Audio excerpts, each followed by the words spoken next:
તો લાસ્ટ લેક્ચરમાં આપણે બધા જ અલગ અલગ વસ્તુના કારણે ચુંબકીય ક્ષેત્ર કેટલું થાય, કેન્દ્ર પાસે કેટલું થાય, રિંગના કારણે કેટલું થાય, પછી અડધી રિંગની કંઈક અલગ મટીરિયલની બનેલી હોય, બીજી રિંગ કંઈક અલગ મટીરિયલની બનેલી હોય, આ બધાના કારણે કેટલું કેટલું ચુંબકીય ક્ષેત્ર મળે અને રિલેટેડ બધા જ ક્વેશ્ચન્સ જોયા.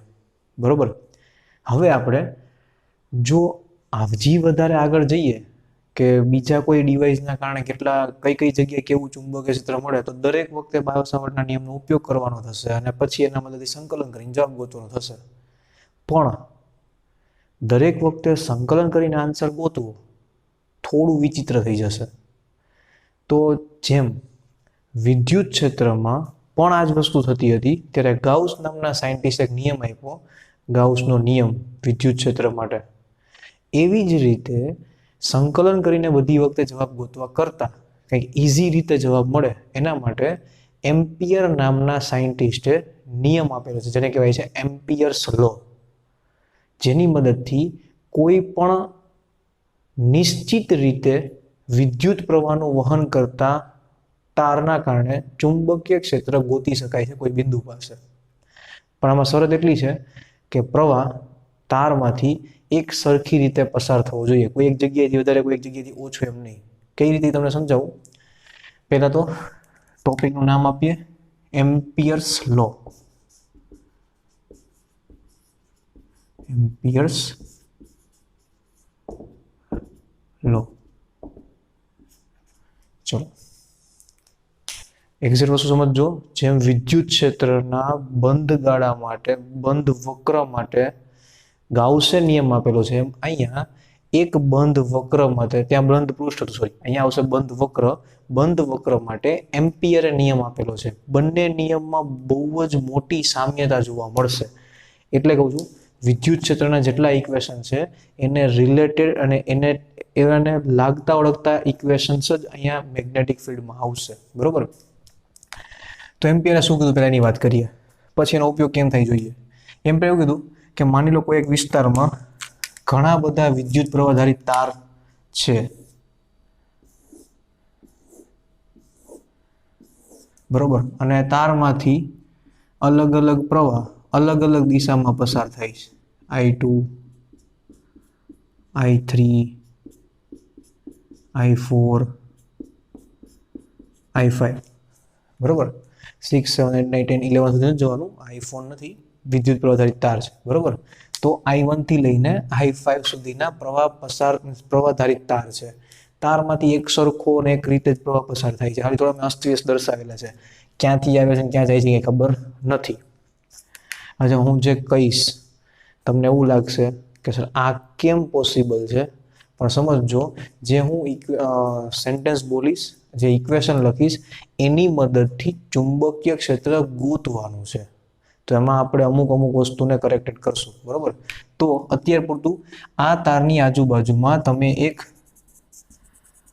યાદચ્છિક આકારનું બંધ પૃષ્ઠ નહીં, વક્ર, યાદચ્છિક આકારનો બંધ વક્ર લેવાનો છે. યાદચ્છિક આકાર એટલે શું? યાદ આવે અને ઈચ્છા થાય એવો આકાર, યાદચ્છિક આકાર. બરોબર. તો આપણને યાદ આવ્યું ગમે એમ આકાર દોરવાનો છે અને ઈચ્છા થઈ કે આવો આકાર દોરી નાખવાનો છે, દોરી નાખવાનો. કોકની ઈચ્છા થાય ના સર આપણે 3 જ તાર લેવા છે, તો એ ચાલે. કોકને થાય ના સર આપણે આ બાજુના 2 તાર લેવા છે કે 3 તાર લેવા છે. કોઈ પણ વક્ર તમે વિચારી શકો છો, ગમે એવો આડાવડો વક્ર વિચારી શકો છો. એવું નહીં આમ જ રાખવાનું, ક્રોસમાં રાખી શકાય, આમથી આમ વક્ર વિચાર્યું આપણે. તમે શું કીધું? યાદ આવે અને ઈચ્છા થાય એવો આકાર, યાદચ્છિક આકાર લેવાનો છે. કોઈ પણ યાદચ્છિક આકારનો બંધ વક્ર લેવાનો છે. બંધ વક્ર પર ચુંબકીય ક્ષેત્રની તીવ્રતાનું રેખા સંકલન તે બંધ વક્રમાંથી પસાર થતા વિદ્યુત ભાર તો ક્યાં હતો? વિદ્યુત ક્ષેત્રમાં હતું ને, અહીંયા આવશે વિદ્યુત પ્રવાહના બેઝિક સરવાળા અને મ્યુ ઝીરોના ગુણાકાર જેટલું થશે. આ નિયમ છે એમ્પિયરનો નિયમ. બંધ વક્ર ઉપર ચુંબકીય ક્ષેત્રની તીવ્રતા બી સદિશ, તો ખાલી ચુંબકીય ક્ષેત્ર કઈ છે બી સદિશનું રેખા સંકલન કરવાનું છે. હવે આ બંધ પૃષ્ઠ છે એટલે આને ક્લોઝડ ઇન્ટિગ્રેશન પણ કહેવાય. તમે જ્યાંથી શરૂ કરો છો ફરી ફરી ફરી ફરી પાછા ત્યાં જ સંકલન કરતા કરતા પહોંચી જાવ છો. It is called close integration. Okay, અથવા તો બંધ વક્ર ઉપરનું સંકલન. ક્યારેક એક્ઝેક્ટ રિંગ હોય ને તેને રિંગ ઇન્ટિગ્રેશન પણ કહેવાય છે. પણ આ બધી વસ્તુ મેથ સાઈડની છે, આપણે એના ઉપર ધ્યાન નથી આપતા. આપણે યાદ રાખશું બંધ વક્ર છે અને બંધ વક્ર ઉપરનું ચુંબકીય ક્ષેત્રનું રેખા સંકલન. રેખા એટલે શું? આ ટુકડા કરશો તો એક લાઈન બનાવે છે ને, પૃષ્ઠ નથી બનાવતા. ધેટ ઇઝ કોલ્ડ રેખા સંકલન. પૃષ્ઠ સંકલન, રેખા સંકલન, કદ સંકલન, 3 પ્રકારના સંકલન આવે. એકવાર ઇન્ટિગ્રેશન કરો તો એક ડાયમેન્શનનું સંકલન થાય. 2 વાર સંકલન કરો તો એક્સ વાય એમ 2 ડાયમેન્શનનું સંકલન થાય. અને ટ્રિપલ ઇન્ટિગ્રેશન પણ આવે, 3 વાર સંકલન કરવાનું એક્સ વાય અને ઝેડ બધાનું. એટલું બધું તો વિચારવાનું નથી, પણ તો ખાલી વાત છે, લખેલું છે. એટલે બંધ વક્રમાંથી પસાર થતા વિદ્યુત પ્રવાહના બેઝિક સરવાળા. કેટલો પ્રવાહ પસાર થાય છે? આમાંથી 3, આમાંથી 3, આ બધામાંથી 5, આમાંથી 5. બધાનો બેઝિક સરવાળો એટલે શું? કોઈ એક ડાયરેક્શનના પ્રવાહને પ્લસ લો તો બીજી ડાયરેક્શનનો પ્રવાહ માઇનસ આવે તો નિશાની સાથેનો સરવાળો, ઇટ ઇઝ કોલ્ડ બેઝિક સરવાળો, અને મ્યુ ઝીરોના ગુણાકાર જેટલું થાય. આમ વાંચતા એવું લાગે છે વિદ્યુત ક્ષેત્રના ગાઉસના નિયમ જેટલું છે. બંધ પૃષ્ઠ ઉપરનું પૃષ્ઠ સંકલન વિદ્યુત ક્ષેત્રનું કોના જેટલું થાય? એપ્સિલોન 0 ભાગાકારમાં આવે અને સમેશન ક્યુ જેટલું થાય. એમાં પણ બેઝિક સરવાળો થાય. પ્લસ હોય તો પ્લસ લેવાનો, માઇનસ હોય તો માઇનસ લેવાનું થશે. બસ એવું જ અહીંયા થઈ છે. અને ગાણિતિક રીતે આવું લખાશે: બંધ વક્ર ઉપરનું સંકલન છે તો આ એની સાઇન છે. આ સાઇનને રિંગ ઇન્ટિગ્રેશન, સર્કલ હોય તો રિંગ ઇન્ટિગ્રેશન બોલાય. અથવા તો અહીંયા તમારે લખવું પડે બંધ પૃષ્ઠ, અથવા તો પૃષ્ઠ બોલાઈ જશે. વિદ્યુત ક્ષેત્ર અને ચુંબકીય ક્ષેત્ર સામ્યતા ધરાવે છે. એટલે મારી પાસે ઘણા વર્ડ એવા થઈ જશે, ઘડી તમારે ચેન્જ કરવું પડશે. ના સર, આ બોલે છે પૃષ્ઠની રેખા આવશે, કારણ કે વિદ્યુત ક્ષેત્ર સાથે કનેક્ટ થઈ જાય બધી વસ્તુ. તો બંધ વક્ર, ઓકે, આનો મતલબ થશે બંધ વક્ર પરનું સંકલન. તો સમીકરણ શું લખશું? એમ્પિયરના નિયમનું સમીકરણ થશે integration, close integration B dot DL. વિદ્યુત ક્ષેત્રમાં શું હતું? E dot DA is equal to epsilon 0, ત્યાં શું હતું?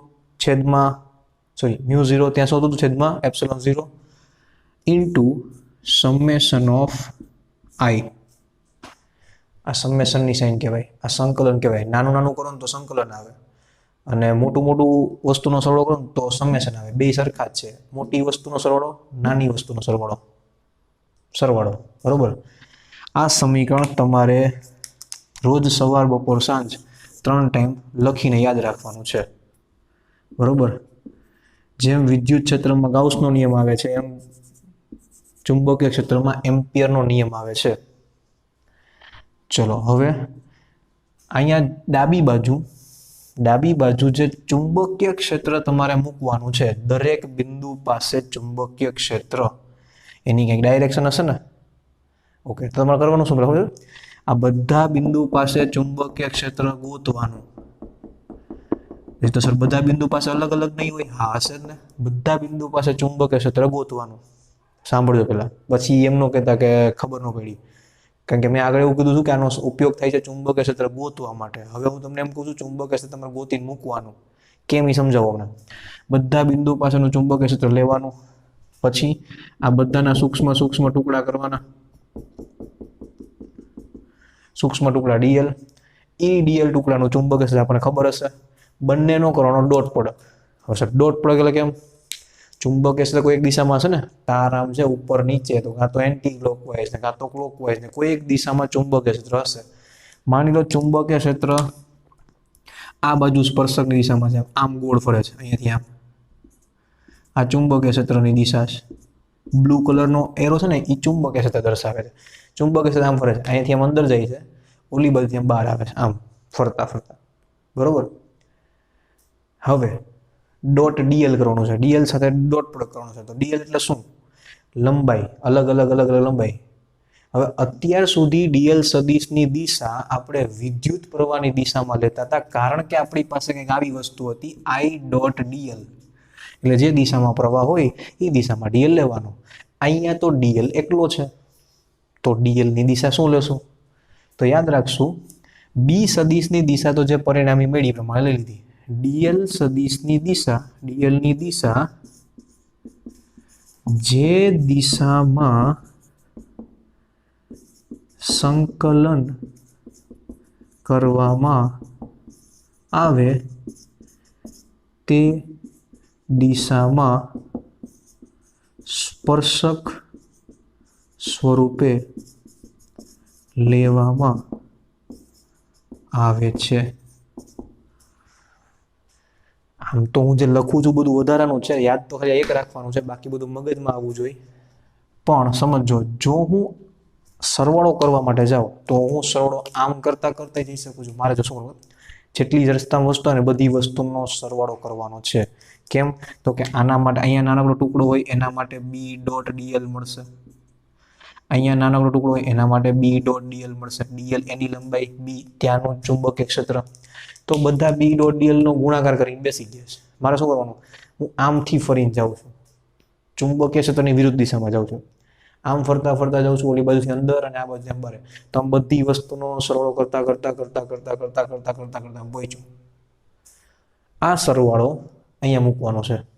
પણ સમજો, હું ચુંબકીય ક્ષેત્રની વિરુદ્ધ દિશામાં ગયો ને, તો ત્યારે મારે યાદ રાખવાનું છે, હું જે દિશામાં સરવાળો કરવા માટે ચાલતા ચાલતા જાઉં એ દિશાનો સ્પર્શક. આમ જાઉં છું તો આ દિશાના બધા સ્પર્શક, આ દિશાના બધા સ્પર્શક એ શું દર્શાવશે? ડીએલ સદિશ દર્શાવશે. અચ્છા, કોઈ કેમ કે ના સર આમ ફરતા ફરતા ચુંબકીય ક્ષેત્રની દિશામાં જાઉં છું, કામ વિરુદ્ધ દિશામાં જાઉં છું? કોઈ વાંધો નહીં, ચુંબકીય ક્ષેત્રની દિશામાં જાઉં, ફરતા ફરતા ઓલી બાજુ, તો અહીંયા હું ચુંબકીય ક્ષેત્રની દિશામાં જાઉં છું, તો એ દિશાના સ્પર્શક લેવાના બધા મારે. બરોબર. તો હું જે દિશામાં, આપણે જે દિશામાં સરવાળો કરવા માટે જઈએ છીએ, સંકલન કરવા માટે જઈએ છીએ, એ દિશાનો સદિશ એટલે ડીએલ સદિશ રહેશે. એટલું યાદ. અત્યાર સુધી આઈડીએલ હતું, હવે ખાલી ડીએલ છે. એટલે ડીએલ ની દિશા કોના ઉપરથી આપી? આપણે કઈ દિશામાં ચાલીએ છીએ, સંકલન કઈ દિશામાં કરીએ છીએ. તો બધી વખતે એવું જરૂરી નથી કે તમે ચુંબકીય ક્ષેત્રની દિશામાં જ ચાલો, ક્યારેક વિરુદ્ધ દિશામાં ચાલીને જોઈ લેજો. જવાબ તમે આમથી ચાલતા ચાલતા સંકલન કરશો કે આમથી ફરતા ફરતા સરવાળો કરશો, જવાબ તો બે વખત સરખો જ આવશે. આપણે મોસ્ટલી શું લેશું?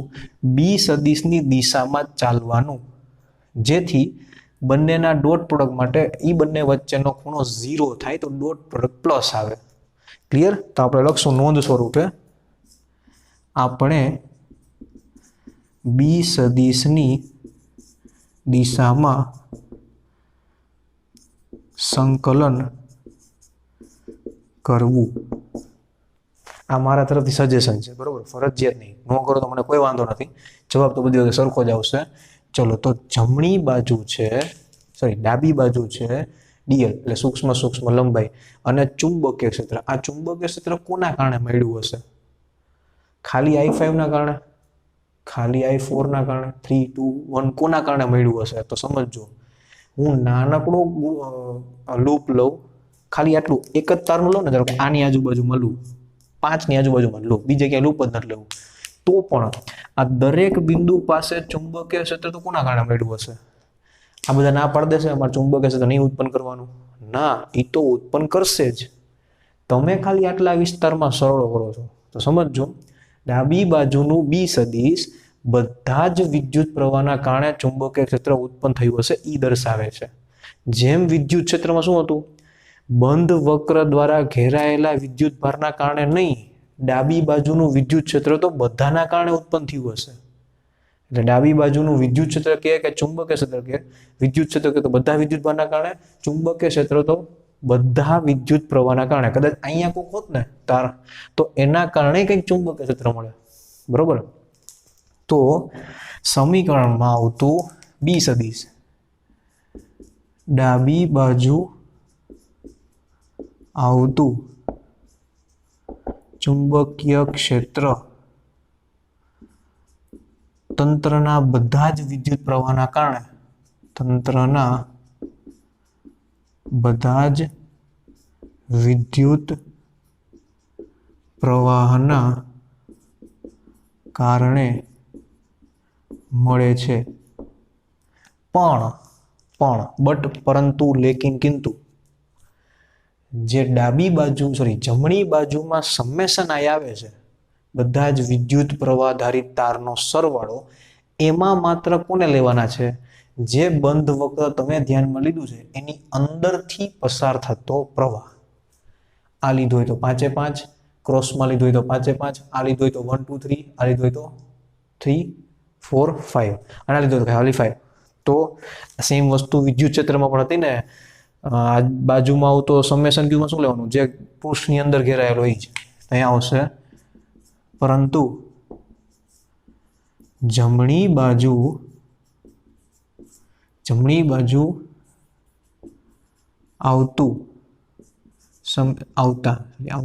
આવતા સમેશન આઈમાં માત્ર બંધ લૂપમાંથી પસાર થતા વિદ્યુત પ્રવાહ લેવામાં આવે છે. મેં તમને શું કીધું? આ એક તો નિયમ છે, ચલો એ તો યાદ રાખવાનો છે. આ બાકીની બધી વસ્તુ સમીકરણને સમજવા માટે અને મગજને બેસાડવા માટે છે કે ક્યાં કઈ વેલ્યુ મૂકવાની આવશે.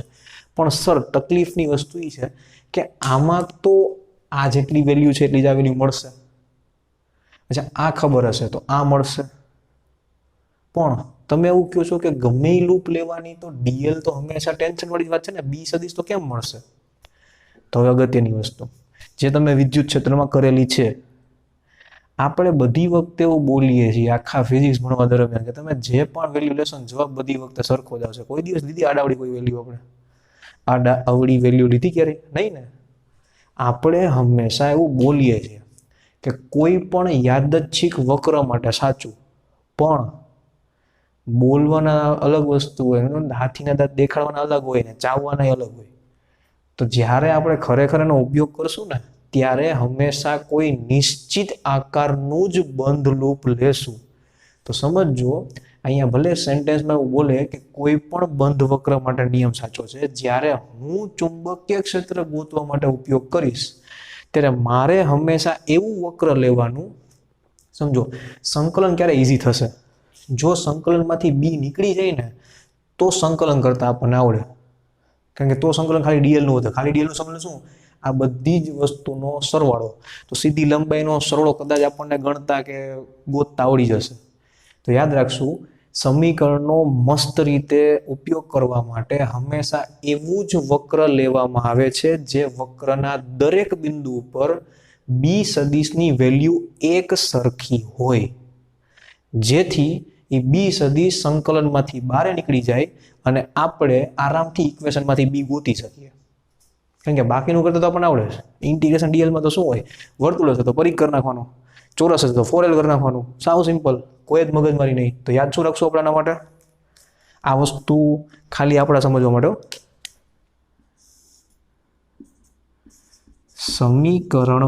સમીકરણનો બી સદિશ શોધવા માટે ઉપયોગ કરવા આપણે એવી લૂપ લેશું કે જેના દરેક બિંદુ પર બી સદિશ સમાન મૂલ્ય ધરાવે. એટલું યાદ? આ ક્વેશ્ચન સોલ્વ કરવા માટે અથવા તો કોઈના ચુંબકીય ક્ષેત્ર ગોતવા માટે આપણને કીધું હોય યાદચ્છિક આકારનું, પણ લેવાનું હંમેશા મસ્ત આકાર હોય નહીં. કારણ કે આપણને એના માટે જ બધા સમીકરણ આવડે. બાકી ત્યાં કોઈના માટે સમીકરણ ક્યાં આવડે છે? આ તો પછી સહેલું કરવા માટે ઉલમાંથી ચૂલમાં પડ્યા જેવું થાય. આવું જ કંઈક બોલે છે, ખબર નથી શું કીધું. સેમ વસ્તુ તમે વિદ્યુત ક્ષેત્રમાં કરેલી છે. તમે સમજો શું કામ તમે કોઈ એક પ્લેટ, ઇન્ફાઇનાઇટ પ્લેટ માટે નળાકાર શું કામ લીધો હતો? કાં બીજા કોઈ આકાર નહોતા આવડતા? ગોળ નહોતું લઈ શકાતું, ચોરસ લંબચોરસ નહોતું લઈ શકાતું, પણ જેના માટે ગણતરી કરવી ઈઝી પડે એના માટે જ આપણે એ વસ્તુ એ રીતે ગોતીએ છીએ. સીધી લંબાઈનો તાર હતો જેના ઉપર વિદ્યુત ભારની ઘનતા લેમ્બડા હતી, અનંત લંબાઈનો તાર, એના માટે શું કામ તમે ઉપર નળાકાર લીધો? એના માટે આજુબાજુમાં કવચ લઈ શકાતું હતું ને? ન લેવાય? ન લઈ શકાય. શું કામ? કવચના જે દરેક બિંદુ પાસે ચુંબકીય ક્ષેત્ર અલગ અલગ, સોરી વિદ્યુત ક્ષેત્ર અલગ અલગ મળે. અલગ અલગ મળે તમે એને ગોતશો કઈ રીતે? એક સરખું મળે ને તો બધી વખતે વિદ્યુત ક્ષેત્ર હોય તો વિદ્યુત ક્ષેત્ર, ચુંબકીય ક્ષેત્ર છે ચુંબકીય ક્ષેત્ર બારે કાઢી શકાય.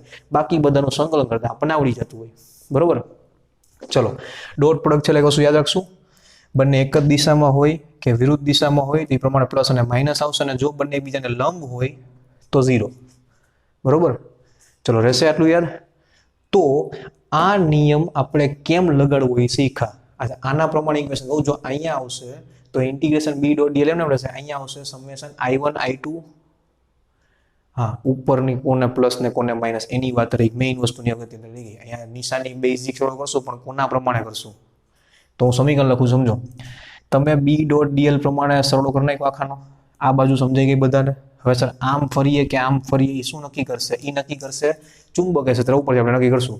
ચુંબકીય ક્ષેત્ર જે દિશાનું હોય એ દિશામાં ફરવાનું. અધરવાઇઝ તમારે જ્યાં ફરવું હોય ત્યાં ફરવાનું. તમારે યાદ રાખવાનું, જો બંને વિરુદ્ધ હશે તો 180 નો ખૂણો હોવાથી માઇનસ નિશાની આવશે. બંને એક જ દિશામાં હશે તો પ્લસ નિશાની આવશે. હવે પ્રવાહ, કયો પ્રવાહ પ્લસ લેવાનો, કયો માઇનસ લેવાનો? અહીંયા એ તકલીફ છે. વિદ્યુત ક્ષેત્રમાં શું હતું? પ્લસ વિદ્યુત ભાર હોય તો પ્લસ લેવાનું, માઇનસ હોય તો માઇનસ લેવાનું. અહીંયા તકલીફ છે. પ્રવાહને તો કોઈ ડાયરેક્શન છે, પ્રવાહને કોઈ શું કહે પ્લસ માઇનસ એવી સાઇન નથી, ડાયરેક્શન છે. તો ડાયરેક્શન માટે કોને પ્લસ ને કોને માઇનસ લેવું? આપણે એવું ફિક્સ કરી નાખીએ, ઉપર જાય પ્લસ, નીચે જાય માઇનસ, તો એનું હાલે. એવું કોને નક્કી કરી નાખ્યું? એવું ન કરે. તો એના આપણે વસ્તુ સાથે કનેક્ટ કરી દીધું. તમે ચુંબકીય ક્ષેત્રની દિશામાં ચાલો છો, અથવા તમે કોઈ પણ એક દિશામાં ચાલો છો, જે દિશામાં ચાલો એ પ્રમાણે અહીંયા ડોટ પ્રોડક્ટ આવે 180 કે 0 નો ખૂણો. તો તમારે પ્રવાહમાં શું કરવાનું? તમે જે દિશામાં ચાલો છો એ દિશામાં તમારે તમારી જમણા હાથની આંગળીઓ ફેરવવાની. અરે સર, જમણા હાથે તો લોહી પીધા છે, હજી તો 25% લોહી પીધા છે, 75% બાકી છે. બરોબર? આ 5% બીજું એક્સ્ટ્રા, હવે 70% બાકી છે. આખા ચેપ્ટરમાં તો કીધું જમણા હાથનો જ ઉપયોગ થશે. એટલે કોઈ જગ્યાએ હું બીજો કોઈ નિયમ શીખવાડીશ પણ નહીં ડાયરેક્શન ગોતવા માટે. તો અહીંયા પણ તમે માની લો અહીંયાથી આમ અંદર જાઓ છો ફરતા ફરતા, પછી અહીંયાથી આમ બહાર આવો છો, તમારે જમણા હાથની આંગળીઓ એ દિશામાં ફેરવવાની. અત્યારે આપણે એમ નથી કરતા પણ તોય એ દિશામાં ફેરવવાની. અંગૂઠો જે દિશામાં આવે એ દિશાના પ્રવાહ પ્લસ લેવાના, બીજી દિશાના પ્રવાહ માઇનસ લેવાના. સર એવું તો ક્યાંક લખવું પડશે ને? લખીએ હમણાં. બરોબર? અત્યારે પેલા શું યાદ રાખશો? તમે અત્યારે અહીંયાથી આમ અંદર જાઓ છો અને ઓલી બાજુથી આમ બહાર આવો છો, જમણા હાથની આંગળીઓ ફેરવશો તો આમ ફરશે. મારા માટે ઉપરથી જોઉં તો એન્ટી ક્લોકવાઇઝ ડાયરેક્શન થાય. બરોબર? મારા માટે, તમારા માટે નહીં. અહીંયાથી આમ અંદર, આ બાજુ આમ બહાર. પડી ખબર? જે દિશામાં ચાલીએ છીએ એ દિશામાં જમણા હાથની આંગળીઓ ફેરવવાની. અહીંયા ખૂણો એ પ્રમાણે આવશે અને સામે પ્રવાહ પણ પ્લસ માઇનસ એ પ્રમાણે આવશે. જો અંગૂઠાના દિશાના પ્રવાહ મળે કોઈ તો એ પ્લસ લેવાના, વિરુદ્ધ દિશાના પ્રવાહ માઇનસ લેવાના. તો અત્યારે આના મુજબ આપણે ચુંબકીયમાં આપણે આમ ફરતા ફરતા જઈએ છીએ તો ઉપર તરફના પ્રવાહ plus i1 plus i2 plus i4 થશે અને i3 અને i5 માઇનસ થશે. રહેશે એટલું યાદ? તો લખીએ અહીંયા. અગત્યનો પોઈન્ટ છે પણ તોય 2-3 સ્ટાર કરીને લખું છું અહીંયા. જે દિશામાં સંકલન કરવામાં આવે તે દિશામાં જમણા હાથનો નિયમ લગાડતા અંગૂઠા તરફના વિદ્યુત પ્રવાહ ધન અને વિરુદ્ધ દિશાના વિદ્યુત પ્રવાહ ઋણ લેવામાં આવે છે। રહેશે આટલું યાદ? તો ઇક્વેશન, આ સેન્ટેન્સ અને પેલું સેન્ટેન્સ, આ ત્રણ વસ્તુ યાદ રાખવાની છે। ક્યાં ચાલુ હોય તો તમને ખબર પડી જશે, જ્યાં ચાલો ત્યાં છૂટ છે। ચાલો એ પ્રમાણે બી અને ડી વચ્ચેનો ખૂણો નક્કી થશે અને એ પ્રમાણે આઈ પ્લસ માઇનસ નક્કી થશે। આઈમાં પણ જમણા હાથનો નિયમ, જે દિશામાં ચાલો ત્યાં તમારે જમણા હાથની આંગળીઓ ફેરવવાની, અંગૂઠો પ્રવાહ પ્લસ દર્શાવશે। ક્લિયર? હવે આનો ઉપયોગ કરવાનો છે જે આપણે પેલા ઇક્વેશન ગોતી લીધું ને એને પાછું ગોતવા માટે। જો ઈ સાચું મળે ને તો આનો ગમે ત્યાં ઉપયોગ કરી શકાશે, અધરવાઇઝ નહીં। રેડી? તો આપણને સમીકરણ ખબર છે, એમાં ઈઝી સમીકરણ લઈએ। અનંત લંબાઈના તારના કારણે ચુંબકીય ક્ષેત્ર, બરોબર? નિશ્ચિત લંબાઈમાં સંકલન હતું ને, નહીં કરવું, એટલું બધું સંકલન નથી કરવાનું આપણે ક્યારેય। રિંગમાં પણ એવું જ છે કે વિચિત્ર ગણતરી આવે છે, તો આપણે લઈએ અનંત લંબાઈના તારના કારણે ચુંબકીય ક્ષેત્ર। કોની મદદથી? એમ્પિયરના નિયમની મદદથી। આ ક્વેશ્ચન થિયરીમાં પણ પૂછાય છે, તો હું જે સમજાવું તમારે થિયરીની જેમ પણ યાદ રાખવાનું છે। ઓકે બેટા? તો કરીએ શરૂઆત। ચલો બેટા, ક્વેશ્ચન છે આપણો, અનંત લંબાઈના તારના કારણે તારની અક્ષથી x અંતરે ચુંબકીય ક્ષેત્ર કોની મદદથી? એમ્પિયરના નિયમની મદદથી। આટલું બધું મોટું નામ કેમ લખ્યું? x અંતરે। અચ્છા, આમાં x અંતરમાં એવું થશે, કેસ નંબર 1 આવશે ને, 3 કેસ છે અલગ અલગ। પેલું, માની લો તાર નક્કર છે। અરે સર, હા એવું થાય, નક્કર તાર આવે, પોલો તાર આવે, પછી થોડોક જાડો, અંદરની ત્રિજ્યા અને બહારની ત્રિજ્યા હોય તાર આવે। તો આપણે લઈશું અનંત લંબાઈના નક્કર તારના કારણે તારની અક્ષથી x અંતરે ચુંબકીય ક્ષેત્ર। તો હવે હું પેલું નથી લખું, એના અંદર નક્કર તાર માટે લખીએ। આ એક તાર છે જેની ત્રિજ્યા માની લો સ્મોલ a જેટલી છે, તો એની અક્ષ એટલે શું કહેવાય? તારના એક્ઝેક્ટ સેન્ટરમાંથી પાસ થતી કાલ્પનિક રેખા, એને એની અક્ષ કહેવાય। તાર અનંત લંબાઈનો છે એટલે હું ખાલી આ અક્ષને અનંત દર્શાવી દઉં છું, બરોબર? તારનો તો ખાલી ટુકડો જ દર્શાવ્યો છે અને એને અનંત લંબાઈનો દર્શાવવાનો કોઈ મતલબ નથી દોરીને। આપણે સમજશું કે આ તારની ત્રિજ્યા છે સ્મોલ a અને અત્યારે x છે એ બહારનું બિંદુ છે, આ અંતર છે x અને આ છે બિંદુ p। તારની અક્ષથી x જેટલા અંતરે જ્યાં પેલું x છે એ ગ્રેટર ધેન a છે। એમાંય 3 કેસ થશે। એક તો તાર માટે તો 3 કેસ કે નક્કર, પોલો અને સેમી પોલો, થોડોક જાડો અને થોડોક અંદરની ત્રિજ્યા બહારની ત્રિજ્યા એવું કંઈક। સેમી પોલો નો કહેવાય, ખાલી વાત છે ને। 3 થયા। એકમાં પાછા 3 પ્રકાર, તારના બહારના ભાગમાં બિંદુ હોય તો, એક્ઝેક્ટ તારની સપાટી ઉપરનું બિંદુ હોય તો, અને એક્ઝેક્ટ અહીંયા અંદરનું બિંદુ હોય તો શું થાય? એમાં એક્ઝેક્ટ ન હોય પણ વાત છે, અંદરના બિંદુ માટે, સપાટી ઉપરના બિંદુ માટે, બહારના બિંદુ માટે, 3 અલગ અલગ જગ્યાના બિંદુ માટે ચુંબકીય ક્ષેત્ર શું થાય? હવે તમને મારી એક વસ્તુ સમજાશે, હું પૂરું કરીશ ત્યારે, કે મેં શા માટે એવું કીધું હતું કે જ્યારે તમે તારને ખાલી આમ દર્શાવો ને સીધી લીટી, ત્યારે એના ઉપરના બિંદુ માટે ચુંબકીય ક્ષેત્ર 0 થાય। જો તમે તારને ઝૂમ કરીને જુઓ ને તો 0 ન થાય। સપાટી ઉપરનું બિંદુ આ નહીં કહેવાય, આ આવે અને અહીંયા હોય એ આવે। તમે માથે ટપકું કરી નાખ્યું તો તમારે 3 માંથી કયું બિંદુ ગણવાનું? તો સીધા આટલી નાની લીટી આપેલી હોય ને તો આપણે આટલું વિચારતા નથી, એના માટે સીધું શું કરી નાખીએ છે? 0। અધરવાઇઝ 0 ખાલી અક્ષ માટે જ થાય, અક્ષ માટે જ b બરાબર 0 હોય, બીજા કોઈ બિંદુ માટે b બરાબર 0 થશે નહીં। બધા માટે કંઈક ને કંઈક વેલ્યુ મળે। શું કામ મળે આપણે ગોતવાનું છે, બરોબર? તમને પહેલા સમજાવી દીધું મેં, પછી તમે છેલ્લે સુધી મગજ ન ખાવ કે સર આવું કેમ આવું કેમ। માત્ર અક્ષ ઉપરના બિંદુ માટે જ 0 થશે। જો મોટો તાર દર્શાવ્યો હોય તો વચ્ચે અને સાવ લીટી દર્શાવી હોય તો તેની ઉપરનું બિંદુ લઈ જ લેવાનું 0, બરોબર? ચલો, આ બહારનું બિંદુ p છે। હવે પેલો શબ્દ યાદ રાખજો, તારની અંદરનો વિદ્યુત પ્રવાહ સમમિતિ દર્શાવે છે, આવો શબ્દ વપરાય। તારની અંદર I જેટલો વિદ્યુત પ્રવાહ પસાર થાય છે અને એ આજુબાજુના વિસ્તારમાં સમમિતિ દર્શાવે છે। એટલે શું? તો જો તમે તારને, આ તાર છે, તાર, આ તારને તમે આમ ગોળ ગોળ ફેરવો તો આ ઢાંકણું છેલ્લે તમને ખબર પડશે કે તાર ગોળ ફરે છે, આમ ગોળ ગોળ ફેરવો તો સમમિતિ દર્શાવવાનો મતલબ શું? અત્યારે તમે તારની આ બાજુની લાઈન વિચારવા, ઢાંકણું જે બાજુ આવે છે ને એની બાજુનું બિંદુ, આ ઉપરનું બિંદુ પી, તમે તારને ગોળ ફેરવો તો આ બિંદુ પી સાથે સાથે ફરશે, બરોબર?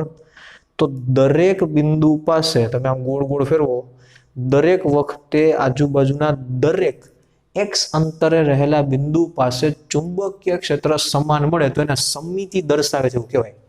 પરિપથ સિમેટ્રિક છે, પ્રવાહ સિમેટ્રિક રીતે પસાર થાય છે. એનો મતલબ શું? આખા આડછેદમાંથી પ્રવાહ પસાર થાય છે. એવું નથી થતું કે કોઈ એક જ બાજુથી પ્રવાહ પસાર થતું હોય.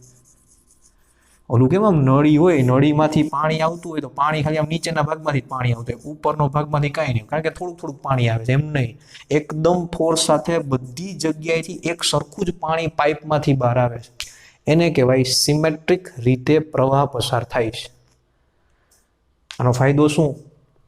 જો એક જ બાજુથી પાણી આવતું હોય, માની લો નીચેથી, તો આની નજીકનું બિંદુ હોય ને તો એની પાસે ચુંબકીય ક્ષેત્ર વધારે હોય, બરોબર? અક્ષથી એક અંતરે અહીંયા ચુંબકીય ક્ષેત્ર વધારે હોય, પણ આ બાજુ એક અંતરે ચુંબકીય ક્ષેત્ર શું હોય? ઓછું હોય, કારણ કે પ્રવાહથી દૂર છે ઘણું. એવું થતું નથી. તો સિમેટ્રિકનો મતલબ થશે તારના કોઈ પણ બિંદુથી, તારના કોઈ પણ અક્ષથી તમે અંતર માપો તો કોઈ પણ બિંદુ પાસે જે એક અંતરે છે એવા કોઈ પણ બિંદુ પાસે ચુંબકીય ક્ષેત્ર હંમેશા સમાન હશે. તો એનો મતલબ એમ્પિયરના નિયમની લિમિટેશન થઈ. એમ્પિયરનો નિયમ માત્ર સમમિતિ દર્શાવતા વિદ્યુત પ્રવાહ માટે જ નિયમથી સાચું ચુંબકીય ક્ષેત્ર આપશે, અસ્તવ્યસ્ત પ્રવાહ માટે નહીં આપે. કોઈ એમ કે ખાલી આટલા વિસ્તારમાં જ પ્રવાહ પસાર થાય છે તો ન હાલે, એના કારણે મળશે નહીં. તો એમ્પિયરનો નિયમ સમમિતિ દર્શાવતા વિદ્યુત પ્રવાહ ધારિત તારના કારણે ચુંબકીય ક્ષેત્ર શોધવા માટે ઉપયોગી છે. આ સેન્ટેન્સ અગત્યનું છે અને યાદ રાખજો. એમ્પિયરનો નિયમ ક્યારે વપરાય? બધી વખતે ન વપરાય. જ્યારે પ્રવાહ એક સરખી રીતે આખા તારમાંથી સમાન રીતે ઉપર કે નીચે પસાર થાય તો જ આ વપરાશે, બાકી નહીં. ચલો, તો એનો મતલબ એવો થયો કે પી જેટલા જ અંતરે રહેલા દરેક બિંદુ પાસે ચુંબકીય ક્ષેત્ર સમાન હશે, કારણ કે બધા બિંદુ એક અંતરે છે ને તારનો પ્રવાહ સમમિતિ ધરાવે છે. અચ્છા, એના પછી તાર અનંત લંબાઈનો છે. એક્ઝેક્ટ અક્ષથી એક્સ જેટલા અંતરે નીચે એક બિંદુ ક્યુ છે. અહીંયા કેટલું ચુંબકીય ક્ષેત્ર હશે? આપણે પહેલા વાત થઈ છે, અનંત લંબાઈનો તાર છે તો દરેકે દરેક સૂક્ષ્મ ટુકડા આ બાજુ અનંત સુધી, આ બાજુ અનંત સુધી, જો આ બાજુના છેડાથી બિંદુ પી નું અંતર લો કે ક્યુ નું અંતર લો, સરખું જ થાય. ઉપર અનંત અંતરે છેડો છે, ક્યુ નું અંતર છેડાથી ગણો કે પી નું અંતર ગણો, બે સરખા જ થાય. તેનો મતલબ મોસ્ટલી આ નજીકના એક્સ અંતરે રહેલા બધા જ બિંદુ પાસે ચુંબકીય ક્ષેત્ર સમાન હશે. પણ હવે કેટલું હશે? તો કેટલું હશે એના માટે એમ્પિયરનો નિયમ લગાડવા માટે પહેલા તો બંધ વક્ર લેવું પડે. તો આપણે પહેલા જ કીધું, આપણે શું કરવાનું? આપણે થોડું કે એમ્પિયરની જેમ ગાંડા છીએ. આપણે કઈ યાદચ્છિક આકારનું બંધ વક્ર નથી લેવાનું. આપણે એવું બંધ વક્ર લેવાનું છે જેના માટે આપણને ગણતરી કરતા ફાવે, યાદ આવે અને ઈચ્છા થાય એવો આકાર. બસ આપણે શું કરવાનું? ઈચ્છા થાય એવો આકાર. તો આપણી ઈચ્છા કેવી થશે? સંકલન ઈઝી થાય, જવાબ આવે એવી. તો એક કામ કરીએ ને, આજે બધા બિંદુ પાસે ચુંબકીય ક્ષેત્ર સરખું છે એને જ બંધ વક્ર લઈ લો ને. શું કામ આડાવડો શેપ લો છો? આડો વિચિત્ર શેપ લેશો તો તમને એના બધા બિંદુ પાસે ચુંબકીય ક્ષેત્ર ખબર નથી, સંકલન થશે નહીં. આપણે પહેલા જ કીધું, બી ને બહાર કાઢવા માટે સમાન હોય એ જગ્યાએ તમારે સંકલન કરવું થશે. તો એક્સ અંતરે દરેક બિંદુ પાસે ચુંબકીય ક્ષેત્ર સરખું છે તો આપણે આને જ શું લઈ લઈએ છીએ? બંધ વક્ર લઈએ છીએ. આ દરેક બિંદુ પાસે ચુંબકીય ક્ષેત્ર કઈ દિશામાં હશે એ તો જમણા હાથના નિયમ પ્રમાણે મળે. શું કરવાનું? પ્રવાહ ઉપર જઈશ, માની લો પ્રવાહ ઉપર જઈશ, આઈ જેટલો પ્રવાહ, તો અંગૂઠો ઉપર રાખીશ, ઓલી બાજુ ચુંબકીય ક્ષેત્ર બહાર આવશે, આગળથી ફરતા અહીંયાથી અંદર જશે, બિંદુ પી પાસે અંદર, સામેના બિંદુ પાસે 12, એનો મતલબ અહીંથી આમ ફરતો છે, ઓલી બાજુથી 12 આગળ અને પાછળથી અંદર, આ રીતે, બરોબર? રહેશે આટલું યાદ? તો ચુંબકીય ક્ષેત્રની ડાયરેક્શન દર્શાવી દઈએ. આ દિશામાં આમ ચુંબકીય ક્ષેત્ર ફરતું હશે તો આપણે પહેલા જ કીધું ને, તમારે સંકલન ઈઝી કરવું હોય તો ચુંબકીય ક્ષેત્રની દિશામાં જ ડીએલ સદિશ લેવાનો. તો ડીએલ સદિશની દિશા અને ચુંબકીય ક્ષેત્ર બંને એક જ દિશામાં છે, બંને વચ્ચેનો ખૂણો 0. તો એમ્પિયરના નિયમ પ્રમાણે integration B dot DL is equal to μ0 summation I. ચલો અહીંયા આવશે ઇન્ટિગ્રેશન, આ સમગ્ર બંધ ગાળો, આમાં અમુક જગ્યાએ નીચે લખેલું હોય બંધ લૂપ, તમે આમ કરી નાખો તો ચાલશે. બી ડીએલ કોસ 0 ડિગ્રી થશે, કારણ કે કોઈ પણ બિંદુ પાસે તમે સૂક્ષ્મ ખંડને બી સદિશ લેશો તો બધા એક જ દિશામાં મળશે. ક્લિયર? ચલો અહીંયા આવશે μ0 સમેશન આઈ માં શું આવશે? લૂપની અંદરથી પસાર થતો પ્રવાહ. કેટલો પ્રવાહ પસાર થાય છે? આઈ જેટલો પ્રવાહ પસાર થાય છે. પછી હા, એ અહીંયાથી પસાર થાય, અહીંયા ગમે લૂપની અંદરથી આટલો પ્રવાહ પસાર થાય છે. અચ્છા, એની ડાયરેક્શન પ્લસ આવશે કે માઇનસ આવશે? તો આપણે જે દિશામાં ચાલીએ એ દિશામાં જમણા તો નિયમ લગાડવાનો, અંગૂઠાની દિશાનો પ્રવાહ પ્લસ, તો આઈ શું આવશે? પ્લસ આવશે. તો અહીંયા આવશે આઈ પ્લસ. હવે દરેક બિંદુ પાસે બી સદિશ અચળ છે, તો બી સદિશને સમીકરણમાંથી બહાર કાઢી શકાય. દરેક બિંદુ પાસે બી ની વેલ્યુ સમાન છે, કારણ કે અક્ષથી સરખા અંતરે છે. તો બી સંકલનની બહાર cos 0 તો 0 થાય, તો સમીકરણ થશે બી ક્લોઝડ ઇન્ટિગ્રેશન ઓફ ડીએલ μ0 આઈ. આખા બંધ ગાળા ઉપર તમે સૂક્ષ્મ લંબાઈનો સરવાળો કરો તો એ તો પરિઘ જેટલો થાય ને, અને પરિઘ કેટલો થાય? 2πx. તો જવાબ આવશે માટે b × 2πx is equal two μ0i, અને માટે b નું મૂલ્ય થશે μ0i/2πx. ઓ સર, આ તો સમીકરણ એમ્પિયરનું હતું. એ તમે ખાલી વેલ્યુ મૂકી 1 2 3, ત્રીજા સ્ટેપ પછી જવાબ આવી ગયો. અને સંકલન કર્યું તો કેટલા સ્ટેપ થયા હતા? ચેક કરી લેજો જઈને. નિશ્ચિત લંબાઈનું ગોઈતું હતું, એમાંથી અનંત લંબાઈનું ગોતવા માટે આપણે ખાલી લિમિટ મૂકવી પડે, -∞ થી +∞. બાકી બધી પ્રોસેસ સેમ, સીધો ઇન્ફાઇનાઇટ માટે જવાબ મળશે. આવો જ કંઈક. તો એ સંકલન કરવા જાઓ બાયો સાવર્ટના નિયમ પ્રમાણે તો લગભગ અડધી કલાક થાય, આમાં 5 મિનિટ થાય. તો ઇઝી કોણ? આ ખાલી કરવાનું શું? યાદચ્છિક આકારનો બંધ વક્ર નહીં લેવાનો, આપણને મજા આવે એવો બંધ વક્ર લેવાનો. ને આપણને મજા ક્યાં આવે? જ્યાં બી સદિશનું મૂલ્ય બધા બિંદુ પાસે એક સરખું હોય એવું. બીજું, અસ્તવ્યસ્ત પ્રવાહના કારણે ચુંબકીય ક્ષેત્ર નહીં મળે. કેના કારણે મળશે? સમમિતિ દર્શાવતા પ્રવાહના કારણે. સમમિતિ એટલે શું? તમે પ્રવાહધારિત તારને ફેરવો તો દરેક બિંદુ પાસે ચુંબકીય ક્ષેત્ર જે પહેલા હતું ને પછી એવું ને એવું જ રહેવું જોઈએ, બદલાવવું જોઈએ નહીં. એને સમમિતિ દર્શાવે છે એવું કહેવાય. રહેશે એટલું યાદ? આ ક્યાં મળ્યું ખબર છે? બહારના બિંદુ માટે. તો આપણે એવું લખી શકીએ, બહારના વિસ્તારમાં, આના ઉપરથી બહારના વિસ્તારમાં બી સદિશ પ્રોપોર્શનલ ટુ 1/x થાય છે. x ના વ્યસ્ત પ્રમાણમાં છે. એનો મતલબ જેમ તમે દૂર જશો એમ ચુંબકીય ક્ષેત્ર ધીમે ધીમે એનાથી બધા ધીમે ધીમે ઘટતું જશે, પણ 0 થશે નહીં. કેમ? તમારા 0 જોતું હોય બી તો કેટલું કરવું પડે? ઇન્ફાઇનાઇટ. થાય નહીં. તો આ ઇન્ફાઇનાઇટ ન થાય તો આ 0 ન થાય. એનો મતલબ ટેન્ડ્સ ટુ 0 આવે, ગ્રાફ અક્ષને છેદે નહીં. ઓકે, ચલો આ વસ્તુ થઈ પહેલી. બીજી આમાંનામાં, હવે તમે જેમ દૂર જવાની વાત કરી એમ નજીક આવવાની વાત કરો. નજીક જઈએ, જેમ જેમ નજીક જશો એમ ચુંબકીય ક્ષેત્ર વધતું જશે. સપાટી ઉપરના બિંદુ માટે, એક્ઝેક્ટ સપાટી ઉપર કોઈ એક બિંદુ છે તો લખીએ અહીંયા, તારની સપાટી પરના બિંદુ માટે, તારની સપાટી ઉપરના બિંદુ માટે શું થશે? સપાટી ઉપરના બિંદુ માટે તમારે x બરાબર શું લઈ લેવાનું a શું ફરક પડે આપણને અહીંયા ત્રિજ્યા તારની a છે તમે ત્યાં કોઈ પણ સિમ્બોલ લઈ શકો છો સ્મોલ r કેપિટલ R હાથી ઘોડો જે લેવો છૂટ છે યાદ રાખજો જે લેવો ઇક્વેશન યાદ રાખજો હું અહીંયા કેપિટલ R લઉં અહીંયા સ્મોલ r પણ લઈ શકું છું પણ બસ ઈચ્છા એવો સિમ્બોલ લઈ લીધો x અને a તો x અને બંને સરખા હોય તો x ની જગ્યાએ a લખી શકું છું તો સમીકરણ થઈ જશે b = μ0I upon 2πa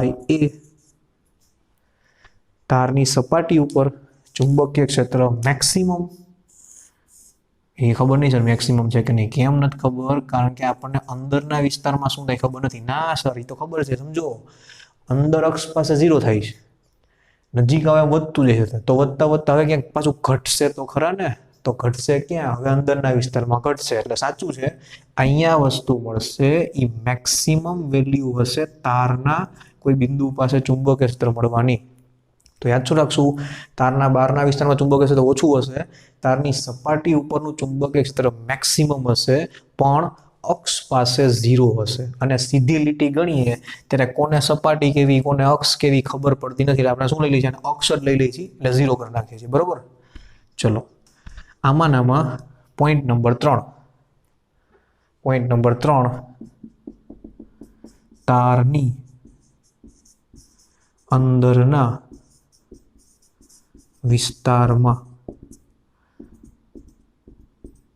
તારની અંદરના વિસ્તારમાં ચુંબકીય ક્ષેત્ર કેટલું હશે તારની અંદરનો વિસ્તાર શું તો કે જ્યારે x ની વેલ્યુ a કરતા નાની હોય ત્યારે એને તારની અંદરનો વિસ્તાર કહેવાય હવે એના માટે ડાયાગ્રામ થોડો બદલાવવો પડશે આમાં દોરી જો તમારે આ ડાયાગ્રામ પાછો આની નીચે દોરવાનો શું કરવાનું તો થોડોક ચેન્જીસ કરીએ બહુ વધારે ચેન્જ નથી કરતો આમ તો કરી નાખીએ વધારે ચેન્જ નહીં ચલો તો આ છે ને બહારનો લુક બદલાવી નાખીએ આ બધું ઉડાડી દઈએ કારણ કે થોડુંક મોટું થશે ગણતરીમાં અહીંયા લખ્યું મતલબ એવું નથી કે ત્યાં સમય જશે સાબિત કરો તો મોટું થશે તમે ઇક્વેશન યાદ રાખો તો આટલામાં આવી જશે પણ આપણે ઇક્વેશન પહેલા યાદ નથી રાખતા ને આપણે ઇક્વેશન છેલ્લે યાદ રાખશું ચલો તો તાર પાછો પૂરો કરીએ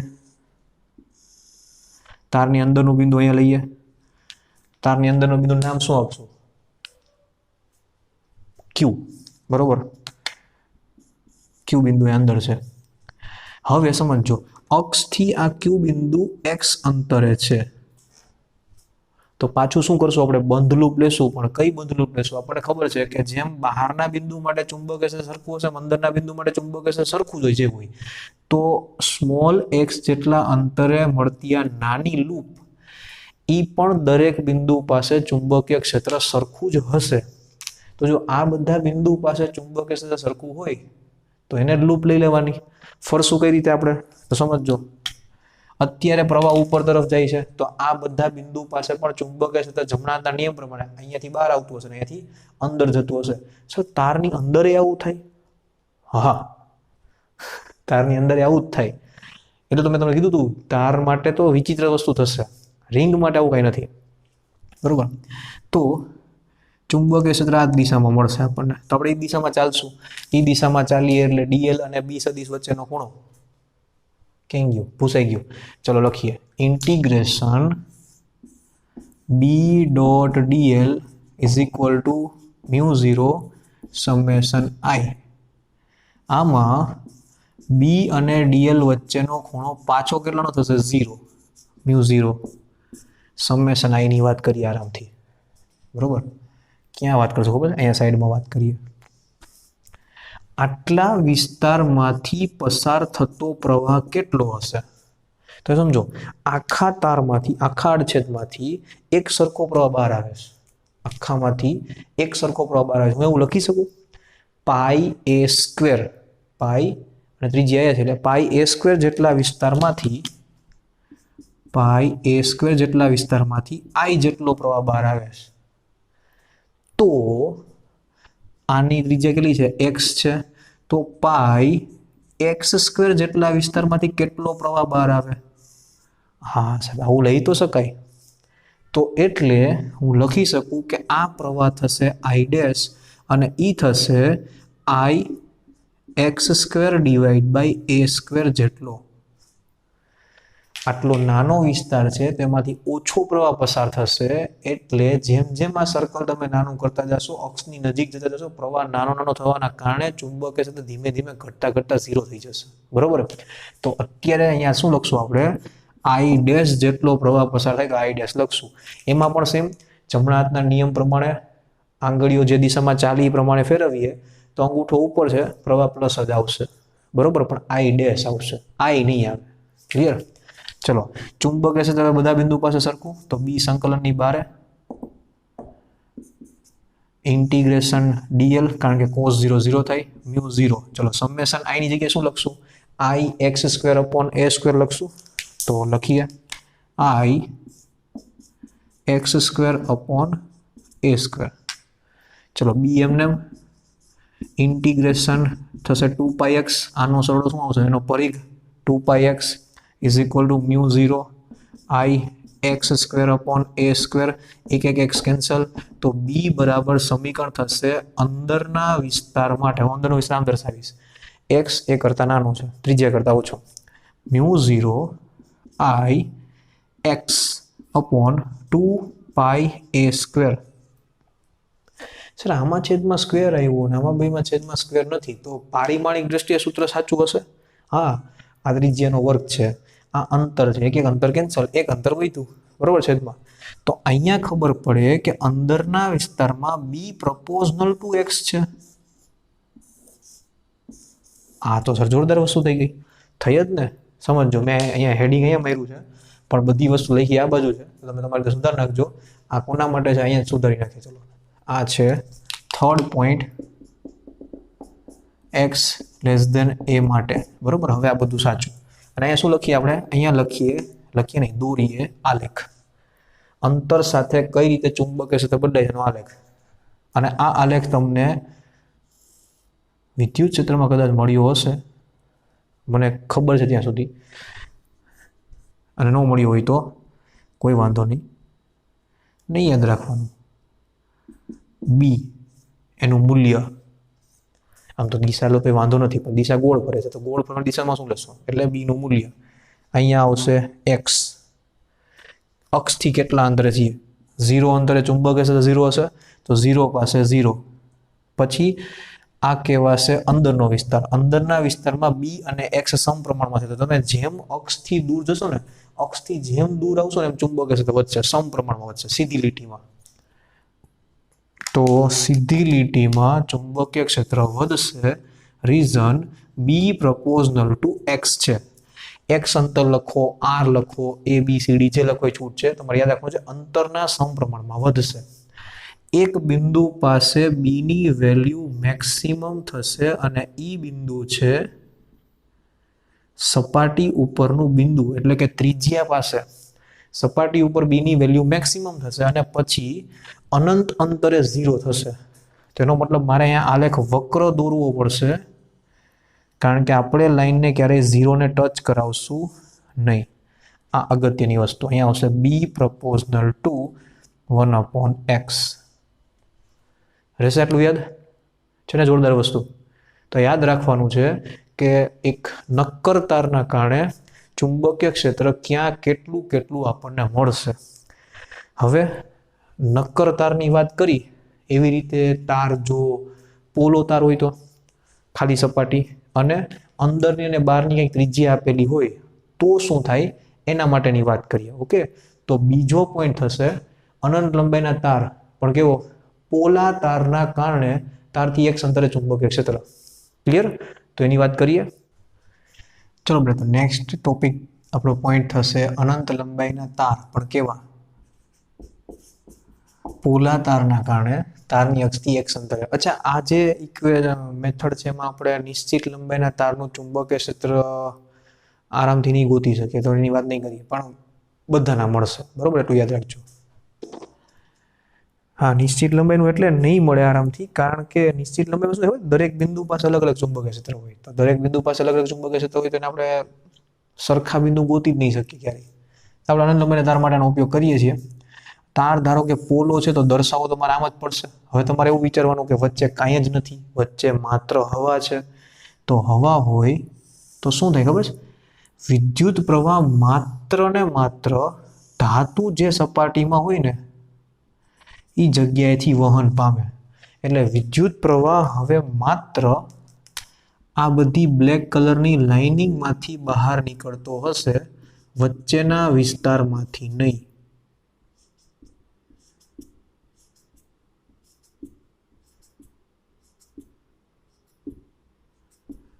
બરોબર.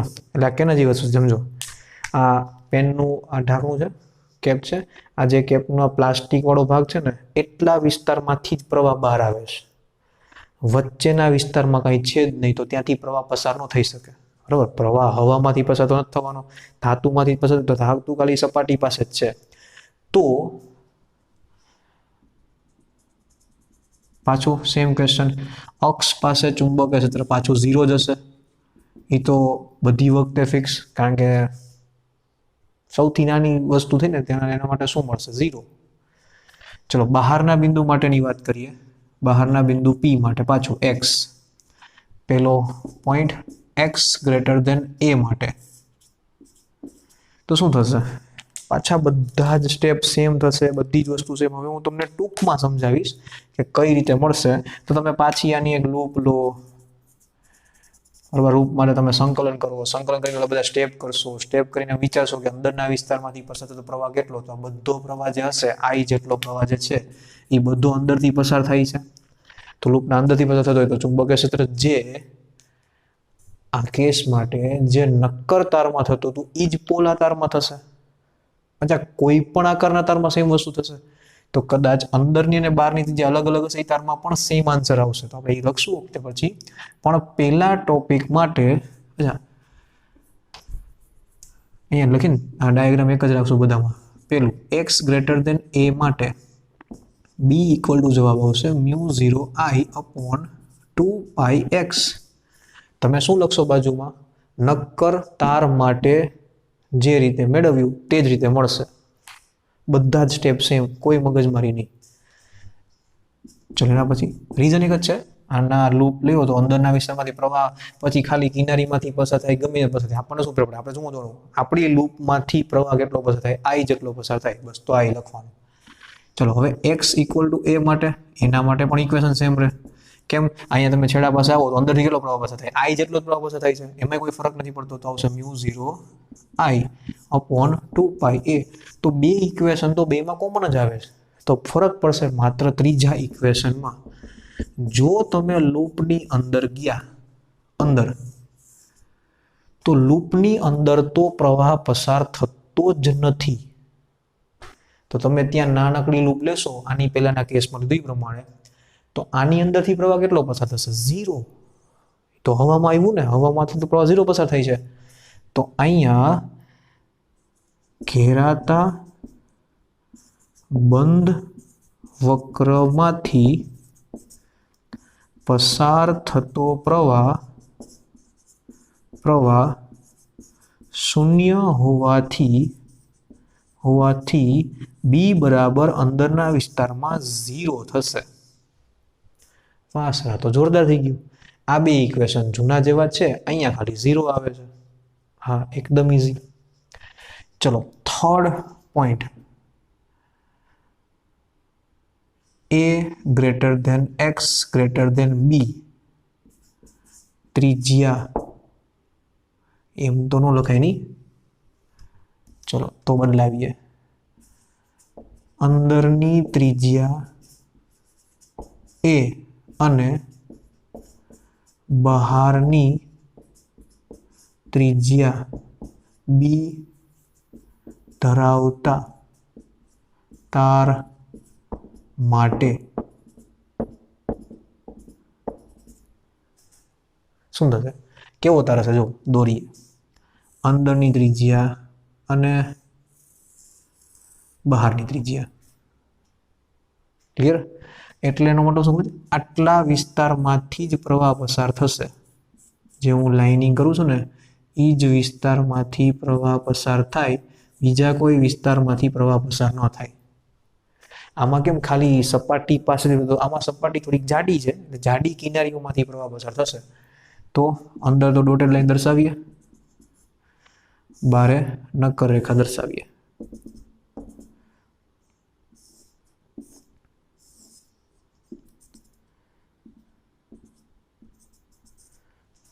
चलो हवे पाछू तारनी अक्ष बी बराबर शुं थशे 0। हवे बहारनी त्रिज्या छे अने अंदरनी त्रिज्या छे अलग अलग, बंनेने दर्शावीए अनुक्रमे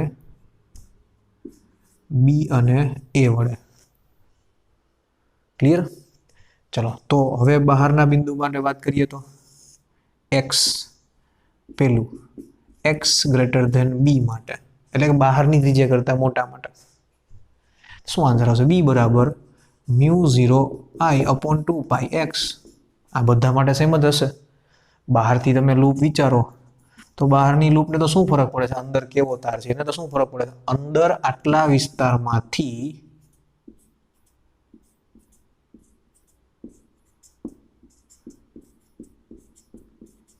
I जेटलो प्रवाह पसार थाय छे। खत्म कहानी। 2 pi I sorry 2 pi X. बीजू x is equal to B माटे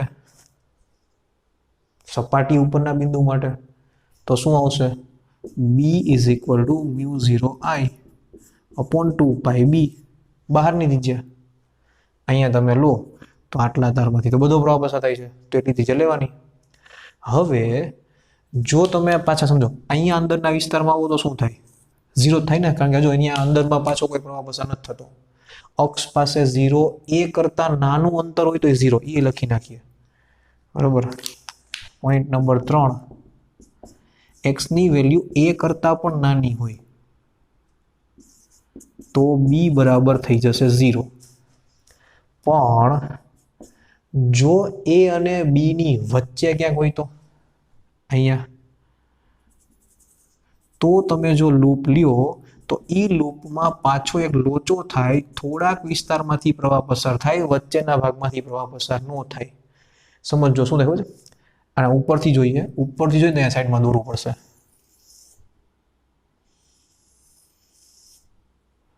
આ ત્રિજ્યા a આ ત્રિજ્યા b તમારું x બિંદુ અહીંયા છે તો x માટે ડોટેડ લાઈનથી દર્શાવીએ બંધ લૂપ। આ બંધ લૂપમાંથી પ્રવાહ કેટલો પસાર થાય તો કે જો આખા વિસ્તારમાંથી એટલે હું રેડ કલર દોરું, રેડ કલરના વિસ્તારમાંથી I જેટલો પ્રવાહ પસાર થાય છે એટલે કેટલો વિસ્તાર છે જો પાઈ બી સ્ક્વેર માઇનસ પાઈ એ સ્ક્વેર વિસ્તારમાંથી I જેટલો પ્રવાહ પસાર થાય છે। પાઈ બી સ્ક્વેર એટલે આખું ક્ષેત્રફળ એમાંથી આટલું બાદ કરી નાખ્યું એટલામાંથી I જેટલો પ્રવાહ પસાર થાય છે। હવે માત્ર હું જે બ્લુ કલરથી દર્શાવું, સમજો બ્લુ કલરથી દર્શાવું છું એના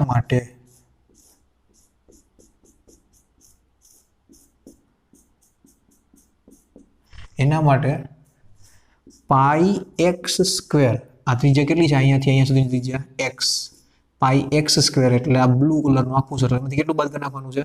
પાઈ a સ્ક્વેર બાદ કરવાનું છે। એમાંથી I ડેશ જેટલો પ્રવાહ પસાર થાય તો આ I ડેશ ના કારણે ચુંબકીય ક્ષેત્ર મળે કેટલું? b। આ કયા બિંદુ છે? a કરતા વધારે અંતરે અને b કરતા ઓછા અંતરે બિંદુ છે। આના માટે જ કંઈક નવું આવશે, બાકી બધું સેમ। શું થશે? b ઇઝ ઇક્વલ ટુ આવશે મ્યુ આખું ગણીએ જ તો શું થશે? Integration b dl cos 0 μ0 summation I। Summation I માં શું આવશે? I ડેશ આવશે જે પહેલા કર્યું તે પ્રમાણે। અહીંયા આવશે I ડેશ। I ડેશ શું થશે? b આ થશે 2 પાઈ x, અહીંયા આવશે 2 પાઈ x μ0 આ શું આવશે? I ડેશ આના પ્રમાણે તમે ત્રિજ્યા મૂકીને જોશો ને તો પાઈ કોમન ને કેન્સલ વધશે x સ્ક્વેર ના છે માઈનસ a સ્ક્વેર છેદમાં b square minus a square into I। તો ચુંબકીય ક્ષેત્ર થશે થોડું વિચિત્ર μ0 I upon 2 pi x into bracket X square A square छेदमा B square minus A square. थोड़ू विचित्र है पण याद रही जशे।